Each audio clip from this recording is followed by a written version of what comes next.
working on what I have called the 6 areas of action. That's just something that means an organizational framework for you to understand what it is the Bolognese masters did. For example, you get up in front of somebody to fence with them, and right away we have thousands of options floating around in the brain, and it's chaotic. Well, what do? Manciolino's material, Barozzo's chapter 110, an Anno Bolognese play 457, dall'agocchie's 7th defense from Codalunga Stretta against a Mandrito. How are you going to pick from all that stuff? So I've basically categorized them into more simple generalizations, the kinds of things that they did. So we're on to the second area of action. This is basically, should be understood as making some action to force your enemy to attack you. You might be saying, well, I don't want to have my enemy attack me. Why would I want that? That's a very Bolognese thing, though. In fact, all of the Bolognese masters said at one point or another, it's better to let your enemy attack you first, because there's an advantage to that. There is danger in moving first. Vigiani said, he who attacks first unsettles himself. Dall'agocchie said, don't attack someone in a settled guard because of all the counters that they can make. Let them attack you. In fact, if they won't, make them. That's what this is about. Not just waiting for them. That's the first area. Wait as patient, let them attack you. What if they won't? How do we make them?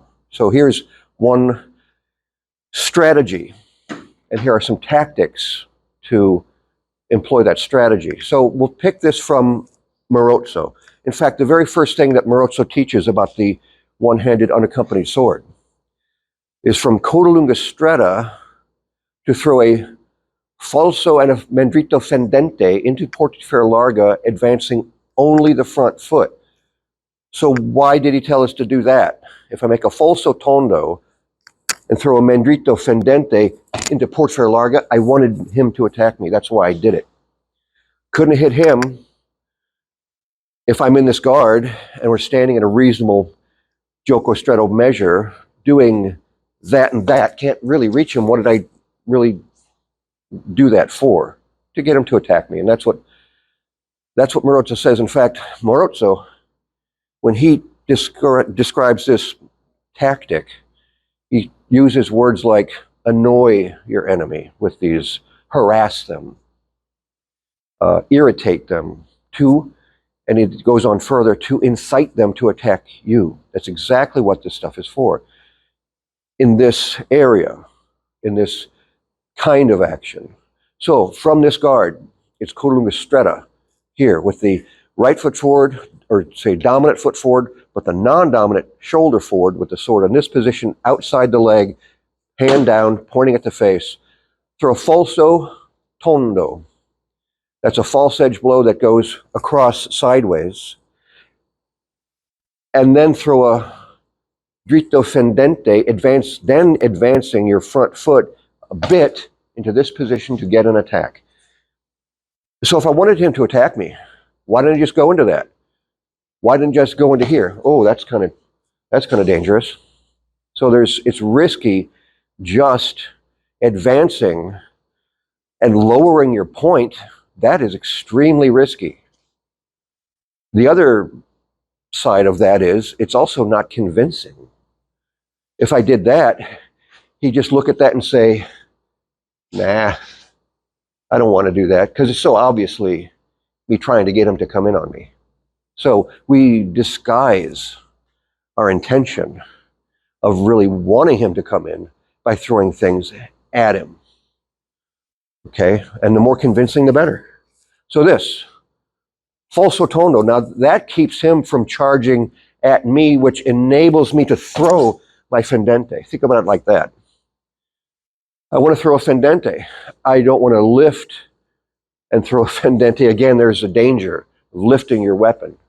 So instead of that, I throw something that would disrupt him from charging in on me, which is the the falso tondo, a falso across his face. I do not step forward when I do that, though.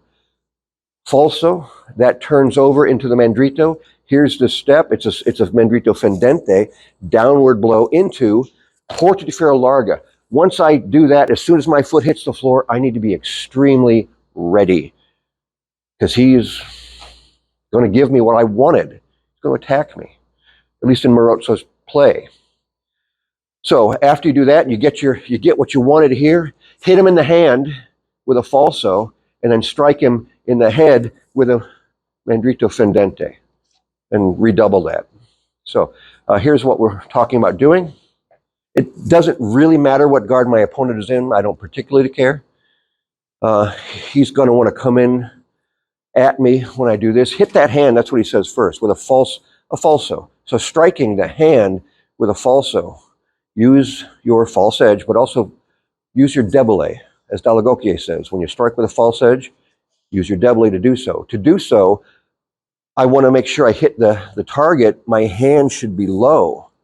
He says nothing here about going into guardia di faccia. Don't. It's uncalled for. Think about, from this position, striking that. Sorry. It hits. It's not hard to do when somebody's hitting you. Keep your elbow contracted close to the body. Turn your wrist this way, making sure you strike with this portion of your own sword against that hand. Be careful with that. Then I throw a fendente of my own. So I strike the head and redouble it. Throwing two, he says. Redoubling two of the same thing. Because, as we always say, if somebody's worth hitting, they're worth hitting many times. Here to here, hit that and strike here. Now you notice some footwork now. So as I struck his hand, I gathered up my rear foot and advanced my front foot. What do I want to hit him with? What part of my own sword do I want to split somebody's head with? This part. So if I was able to reach his hand on the first moment, can I reach his head with a good part of my sword? No. So Marozzo's got footwork here to enable me to get in, and I sneak in the first step when I hit his hand. There, we call that a gather. My second step lands when I strike the head. And then he's probably going to fall away a little bit. I'll throw a second one. And that goes down into porta ferro larga. So if you do this solo practice at home from that guard, falso tondo, mandrito fendente, falso to hit the hand, gathering your rear foot, and then a redoubled fendente down into porta ferro larga. Here's a good question. Did Marozzo mean that I should try to hit him? Well, no, we know that he didn't. But what if I did? If I threw this and tried to hit him, what would have happened to me? That, or guardia di faccia, that's why we don't try to wound people first. That's why they said, don't attack people first, let them attack you first. Or, if they won't, as in this case, make them. What if they won't? What if you provoke them and they won't attack? What did dall'agocchie say when asked? Provoke them again. So that's an important idea. Very important idea in Bolognese fencing theory. If I provoke somebody, he won't attack me. What do? Attack him? No. Do not attack somebody who won't attack you if you provoke them. Dall'agocchie said, provoke them again. Or the other thing that we do in the second area of action, you'll see this in a moment, press them. Now, if he's hitting for my head and I'm going slow motion, you're thinking, okay, well, he's still hitting my head. No, you hit his hand like that. If I hit his hand like that, would his blade still be descending upon my head? No, we know that. We work that out in pressure testing. No. So if you hit somebody's hand, they won't be still hitting you. And now the way is open, and there's a there's a fendente. You saw the way I developed that. You could also, after hitting the hand, raise your sword and strike down with the fendente. That's also acceptable. So that was the opening of Marozzo's solo sword material, but he probably uses that kind of provocation with more frequency than anybody else, but certainly he's not the only one. They all use it. Here's an example from Giovanni dall'Agocchie. Same guard, coda lunga stretta. Now he says to throw a half mandrito to your opponent's hand. That is, raise your point a bit here, not your hand. Don't pick up your hand here. Lift your point and take a swipe at his hand, advancing your front foot like you're going to hit it. We call it hand sniping. Some people call that. So that's kind of a scary action, and it's something that people do all the time. That is something you shouldn't ignore. That's a possibility of hitting that hand. Now, in this case, though, he says throw it toward the hand and pull your foot back right away. So he's clearly not intending to wound the hand here. He says advance your right foot, making that half mandrito, withdraw the right foot, and here you should let your point go a little to your non-dominant side or your left side if you're right-handed, because he says here now, seeing you open, he will thrust at you. So I've got to be open. That's what he's calling for here. So I'm deliberately throwing something potentially dangerous at the hand convincingly, withdrawing myself, leaving myself totally open to make them, cause them, force them to thrust at me. So here we have to deal with a thrust. Strike, retract, join, and thrust back. So this is a technique dall'Agocchie calls joining, and I'll describe it here. Better from this side. I provoke with a half mandrito and withdraw the foot, making him come to me. Now, he's thrusting at me. He can hit me. So to join, I place my forte into his true edge this way, and I turn. That part of it makes sure I'm not getting hit. So right at the beginning of that, I'm no longer in danger of being hit. I do this, draw back, and turn here. Now my point, it's initially a bit up, because dall'Agocchie says here, lay your forte, the flat of it, lay that down on their sword and thrust. So it is true, my point initially is elevated. I don't do it aiming my point at him because that's sloppy. That doesn't work. And doesn't use the forte. So to join, after you provoke and draw back, catch it here. It's very subtle. It's right here in my forte. And you see my turn. That's important. I'm bringing my left shoulder forward. And what's most important is what's happening down there with my feet. That foot that way is what's going to enable me to advance that right foot powerfully and jam that into his chest. So there's the join. Provoking with a half mandrito and retreating like I tried something, I think I'm going to try to get your hand. Oops, I missed. Because, at this measure, how easy is it for somebody to pull their hand back? It's easy. You'll probably, in that guard, you'll never get that. It's too easy for them just to pull the hand back. So it's like you tried something, but you missed, and you retreated right away, and they think they got you. That's what we're doing right there. So slow-mo, half mandrito provocation, hit here, withdraw. Don't withdraw and have your point right in their face. He said, dall'Agocchie, he said, is seeing me open. That's not open. That's closed. So I have to open. So my point, I don't want to hit here and take it to my right side, because then I can't do the join, and he's going to do something different. After I strike the fake half mandrito, my point goes to my own left non-dominant side. when I withdraw my foot. Here, I got him. That was a trap, and he fell for it. And now, so again, slower, more technically, half mandrito, advancing, stomp your foot, be loud and obnoxious about it. Try to hit that draw back as he's coming at you, turn the body, rotate your left foot, lifting your heel, because when you lay this down, you can now spring forward off that left foot, and there is the hit.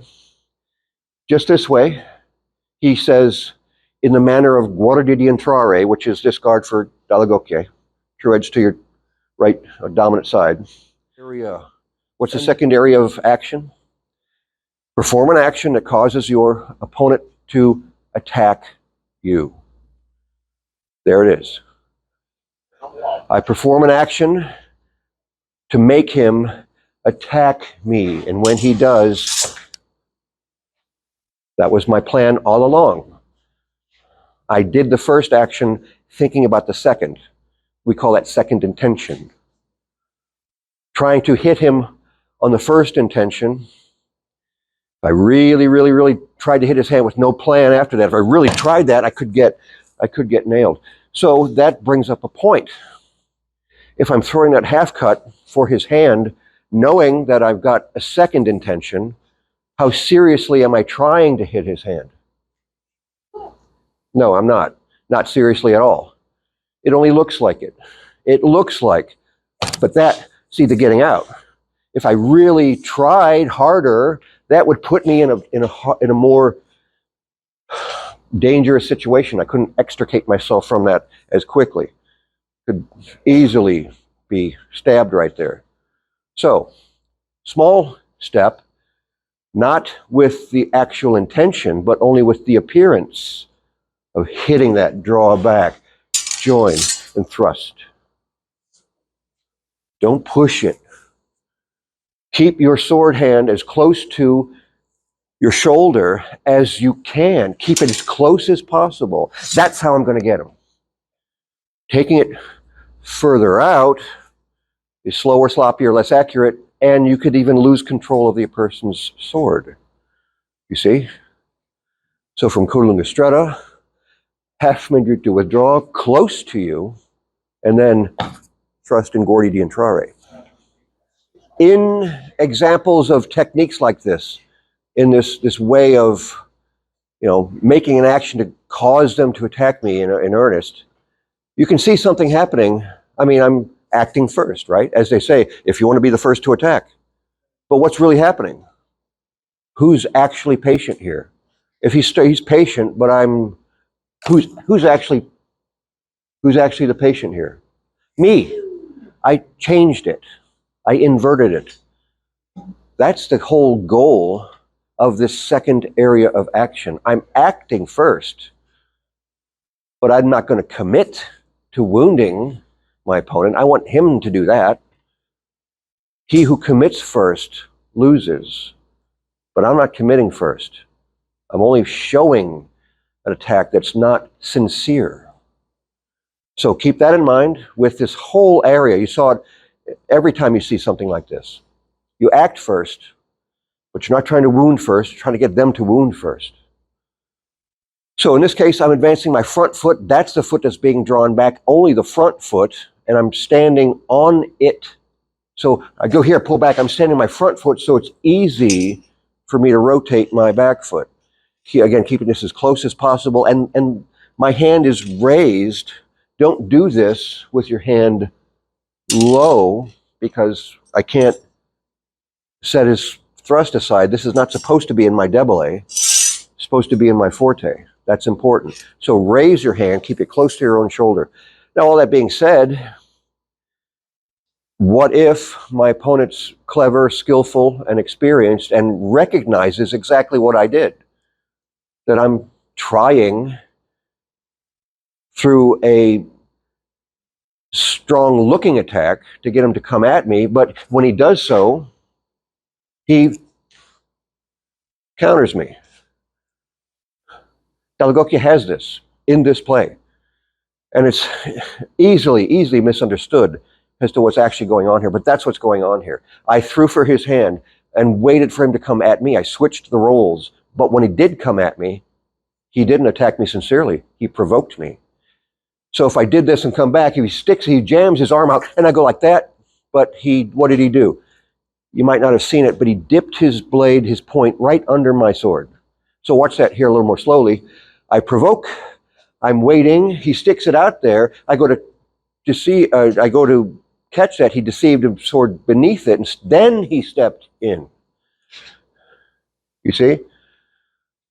So kind of the trick of that is if I'm provoked with the half mandrito, I pull my hand back, I want to make this look kind of real. It's strong with a, see that? Hear that?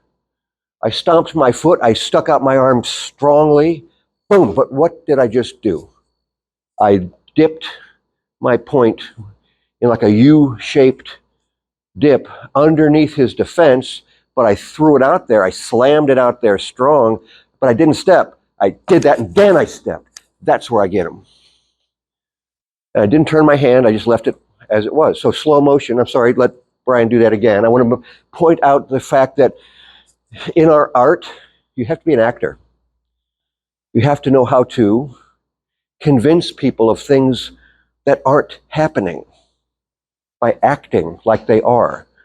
So he's going to try to convince me that he's going to come at me after I provoke him with this hand cut and withdraw, but he won't. I still do this, and now he's going to be able to reach me because that's when he stepped.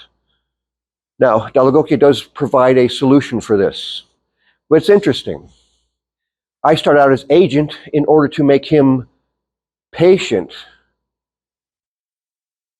but instead of going to area of action number 6, which would be to directly attack me from there, what did he do? He went to area of action 3, which we haven't talked about yet. He switched, see, that's the dynamic nature of these areas. It's like rock, paper, scissors. If they try one thing, you switch to another area and defeat them because you understand how these areas work against each other. So I start as patient in order to become agent using the second area of action, and I'm there waiting as patient. He, instead of provoking me to get a reaction of offense, he provokes me to get an action of defense, except that was a provocation followed by the actual attack. That's the third area of action. But I'm acting here in the second. So if that happens, dall'agocchie says, be aware, watch out for that, because he might not come in, he might not believe you. See, he doesn't believe me here. So when I do this, I need to turn my body and turn my blade and defend against his actual thrust. I need to watch out for that.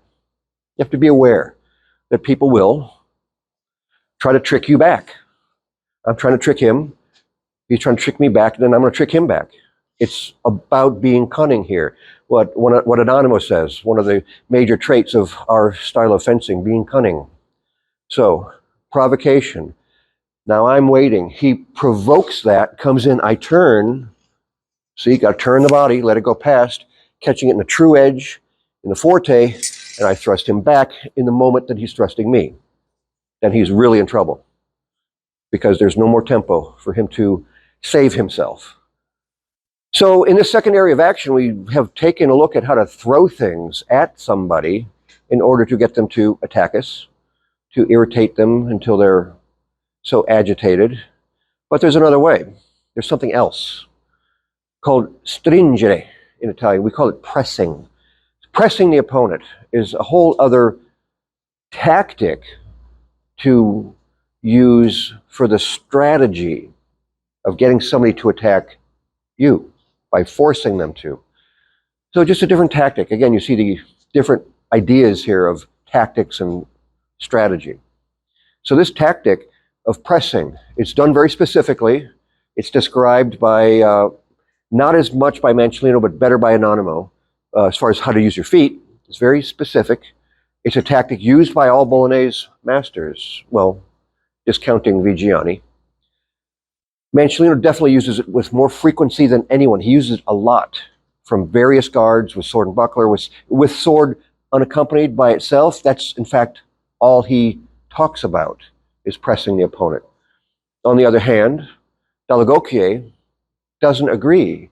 He says that you should only press people if you've got something else in your other hand, like a dagger or a cape. He says it's not safe unless you've got an accompaniment. Marozzo seems to agree with dall'agocchie, because Marozzo never presses with a sword in his hand. He only presses twice in his whole work. Once with the partisan, which is a close range polearm, and with daggers. So, and Anonimo, he's more like Mancellino. He presses quite a bit without an accompaniment. So, looking at Mancellino now for our pressing, he says to start in portifer stretta, keeping a bend in both of your knees.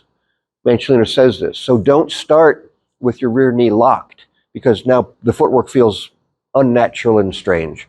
So bend your rear knee. To press, first of all, you've got to start a little farther out. It doesn't make sense to start pressing from here because it's already too close, and it's not the point of it. So we'll start from a little further out. And pressing involves the following footwork. Bring your back foot up near your front foot and then step your front foot forward, placing it down on the floor quickly, because, as dall'agocchie points out, having your front foot lifted off the floor is a moment in which you can be attacked. So we don't pick up that front foot and move it first. We don't do that. There's no occurrence in all of the Bolognese literature whereby you are told to step that way with the front foot. That's what dall'agocchie says. Do that and you're going to get attacked. They all say you drive your front foot forward with your rear foot. It's universal. Bring up your back foot, step your front foot. Here is the way to advance on your opponent, not the other way. That's a more modern idea. So, Mancellino, press them. Now, one more thing about pressing, and you recall it from when we did the dall'agocchie play. He said, your opponent seeing you open will thrust. They've got to see you open. So my point, being at the face, can't remain there because that's going to cause him to attack my sword. And the plays don't have your opponent attacking your sword. They've got your opponent attacking you. So your sword can't be the thing that they want to strike. You have to be the thing that they want to hit. So my point goes off to the side somewhat. So it's clearly he's got a chance to get me. That's what I want him to think. So when you press people, you're removing the obstacles that prevented them from attacking you in the first place, which are distance and a threatening point. He can't just attack me directly. He's got to do other things first. I take away the obstacles, which is my point in his face, and the distance here, so that he can attack me directly with the intent to wound me on his very first step. It's going to be a thrust. So when you do this, you got to be very, very ready. Don't press people if you don't know what you're going to do when they attack you. It could be something other than the thrust. Mancellino does describe that, but most of the time, the thrust is the best option. It's the fastest option. So Mancellino says, after you press somebody and he thrusts at you, you'll parry that with your false edge and then cut the leg with a reverso. You see? That happens very, very, very quickly. If he attacks me, the falso reverso, and now hit his hand there. Now he's really in trouble. Those happen, again, quickly. Now, you don't practice quickly, but they do happen quickly. 1, 2, 3, and then fendente, which is the same pattern that Marozzo uses for his solo spot, his unaccompanied sword as well. A little differently, though. But press, falso, reverso, falso, fendente. He doesn't give a target for that fendente, but it's likely the head. Notice I didn't step. Why didn't I step? Why didn't I have to step? He already did. He's close enough for me to do everything I need to do without me having to step. He's trying to hit me here. So he's close enough for me to slash through that leg, blast that arm, and split the head without stepping. Now there is movement here, of course. We're Bolognese fencers. So when you do a falso, when you do the reversal, put the body into it. So we want that to be strong. Think of the type of wound that a sword like this can inflict.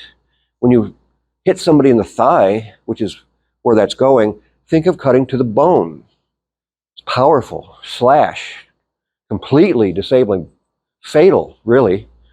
So put the body into that cut. Falso is just with the wrist. There's the reversal to the thigh. And don't stop.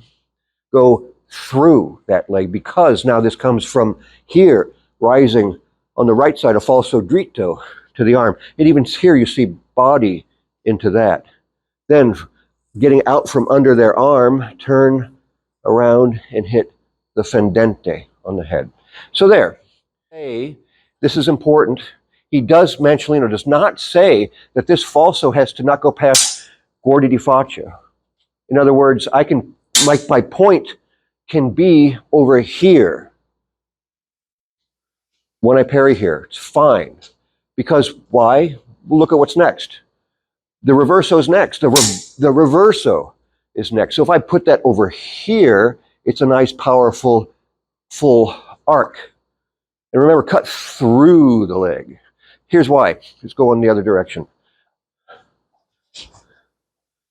If I pressed him, if I stop at the leg, how am I supposed to hit his hand with a rising falso? I have to bring my sword over here and then throw the rising falso? No, cut through. It's problem solved.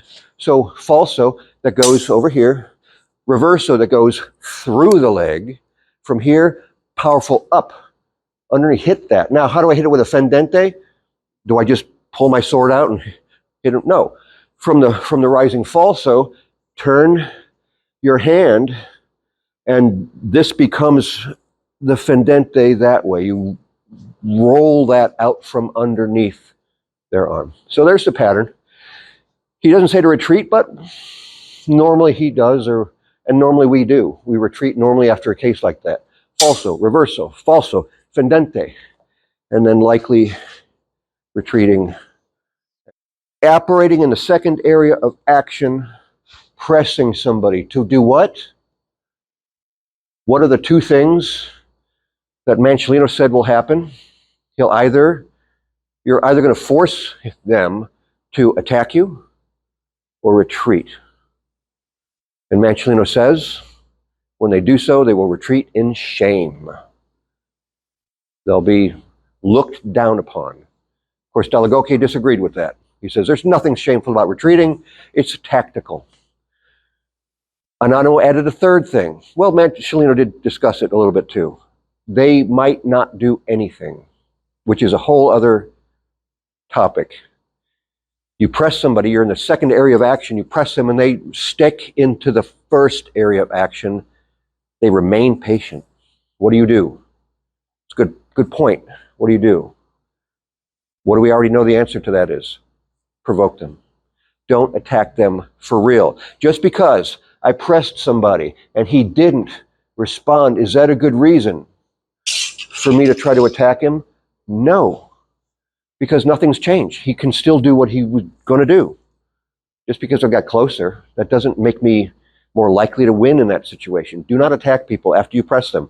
That's not the point. Remember, the point is to make them attack you or retreat in shame. So, pressing. Don't move your front foot first. Always move your back foot, and don't go up and down. Don't lock your knees. Keep your knees bent, nice and smooth. Walking forward, take small steps. When you press people, don't make big ones, because you take whoops, I misjudged. You're going to misjudge if you take big steps. Take tiny ones. You can control that better. Little by little step.